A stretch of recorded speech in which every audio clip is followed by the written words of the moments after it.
আমার হাতে যেটা দেখতে পাচ্ছেন এটা হচ্ছে ছবেদা পাড়ার কোটা। কোনো বাঁশ যখন কোনো কিছু পাড়ার জন্য ব্যবহার করা হয় তখন সেটাকে আমাদের এদিকে কোটাই বলে। তো যেহেতু এটাকে আমি ছবেদা পাড়ার জন্য ইউজ করতেছি, তার জন্য এটাকে ছবেদা পাড়ার কোটাই বললাম। তো হে এভরিওয়ান, আসসালামু আলাইকুম, কেমন আছেন সবাই? চলেন ছবেদা পারি গাছ থেকে। এরকম গাছ থেকে একদম টাটকা টাটকা যে কোনো ফল পাড়তে সবারই ভালো লাগে, আই গেস। আমারও অনেক বেশি ভালো লাগে। আর আমাদের বাড়িতে মোটামুটি দেশীয় ফলের মধ্যে প্রায় সব রকমের ফলই আছে। যদিও কিছু কিছু এখনও গাছ ছোট, নতুন লাগানো হয়েছে, এখনও ফল ধরে না।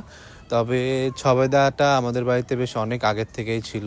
আর এই গাছটা আগে আরও অনেক বড় ছিল, দেখতে পাচ্ছেন এই যে মেন যে গাছটা সেটা ঝড়ে ভেঙে গেছে এবং বাইরের দিকে জাস্ট একটা ডাল ছিল, ওটাই এখন আমাদের টুকটাক বাড়িতে খাওয়ার মতো ছবেদা হয়ে যায়। তো এখানে আমি সবগুলো ছবেদা পাড়ার পরে গুনে দেখলাম যে 33টা ছবেদা হয়েছে। আর আমাদের এই গাছটায় 12 মাসই ছবেদা থাকে, তাই কিছুদিন পর পরই এরকম 33টা, 40টা, 50টা এরকম করে ছবেদা পাড়া যায়, যেটা আমাদের নিজেদের জন্য মোটামুটি যথেষ্ট বলা চলে। তো আর কি, আজকের মতো এটুকুই। ভালো থাকবেন সবাই, টাটা।